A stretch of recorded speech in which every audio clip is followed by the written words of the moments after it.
जनता party, मजाक या भारत का नया युवा आंदोलन। अगर कोई आपको कॉकरोच कहे तो आप क्या करेंगे?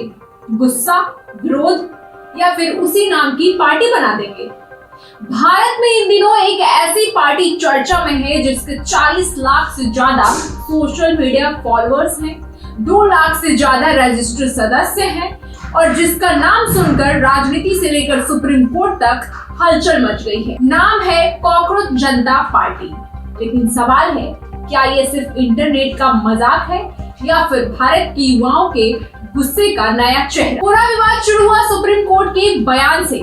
मुख्य न्यायाधीश जस्टिस सूर्यकांत ने युवाओं और सिस्टम की आलोचना को लेकर ऐसी टिप्पणी की जिसे सोशल मीडिया पर कई लोगों ने युवाओं की तुलना कॉकरोच और परिजीवों से जोड़कर देखा। हालांकि बाद में कोर्ट की तरफ से सफाई आई कि बयान को गलत तरीके से पेश किया गया, लेकिन तब तक इंटरनेट अपना काम कर चुका था। मीम्स बनने लगे, वीडियो वायरल होने लगे और तभी सामने आया एक नाम, अभिजीत दिपके। महाराष्ट्र के छत्रपति संभाजी नगर से आने वाले अभिजीत दिपके पुणे से पढ़ाई कर कुछ समय आम आदमी पार्टी की कम्युनिकेशन टीम में काम करने के बाद फिर हायर स्टडीज के लिए बॉस्टन यूनिवर्सिटी चले गए। लेकिन अमेरिका में बैठा ये युवक अचानक भारत की सबसे वायरल पॉलिटिकल सटायर मूवमेंट का चेहरा बन गया। अभिजीत कहते हैं, जब उन्होंने ये बयान देखा तो उन्हें लगा कि युवाओं को इंसल्ट किया जा रहा है और तभी आया वो ऑडियो, अगर हमें कॉकरोच कहा जा रहा है तो हमें क्यों न कॉकरोच जनता पार्टी ही बना लेना चाहिए। शुरुआत इसकी एक ट्वीट से हुई, फिर इंस्टाग्राम पेज बना, फिर वेबसाइट, फिर मैनिफेस्टो और देखते ही देखते लाखों लोग जुड़ने लगे। इस पार्टी की मेंबरशिप एलिजिबिलिटी भी व्यंग्य से भरी थी। बेरोजगार होना चाहिए, आलसी होना चाहिए और हर वक्त ऑनलाइन रहना चाहिए। यानी जिन शब्दों से युवाओं को नीचा दिखाने की बात कही गई, उन्हीं को इन्होंने अपनी पहचान बनाई।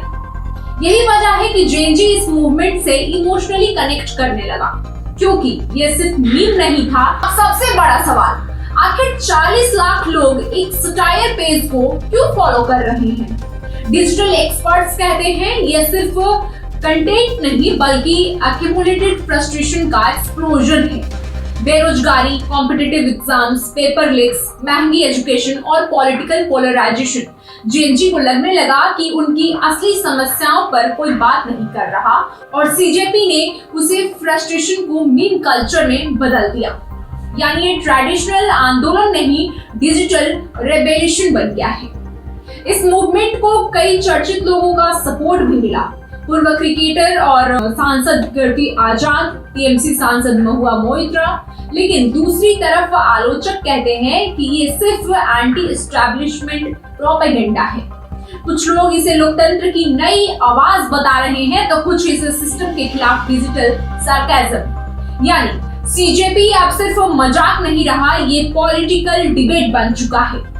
अब जरा सीजेपी के मैनिफेस्टो की बात करें। इसमें जुडिशरी की इंडिपेंडेंस, महिलाओं को 50% रिजर्वेशन और यूथ सेंट्रिक पॉलिटिक्स जैसी बातें कही गई हैं।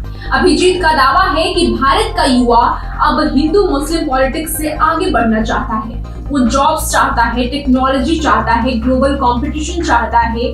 नेपाल, श्रीलंका, बांग्लादेश, इन देशों में युवाओं ने सड़कों पर उतरकर सरकारों को चुनौती दी। लेकिन अभिजीत कहते हैं भारतीय जेन जी हिंसा नहीं, सटायर और डेमोक्रेसी के जरिए बदलाव चाहता है। कॉकरोच कॉस्ट्यूम पहनकर यमुना साफ करना, कूड़ा उठाना, सिस्टम का मजाक उड़ाना, ये प्रोटेस्ट का नया तरीका है।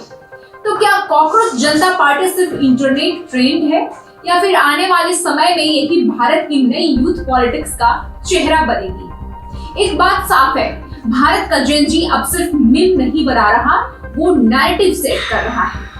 शायद यही वजह है कि एक व्यंग्य अब नेशनल डिबेट बन चुका है। क्या आप क्या सोचते हैं? क्या सीजेपी युवाओं की आवाज है या सिर्फ एक वायरल राजनीति? कमेंट करके जरूर बताइए और ऐसे ही एक्सप्लेनर्स के लिए तहलका इंडिया न्यूज को सब्सक्राइब करें।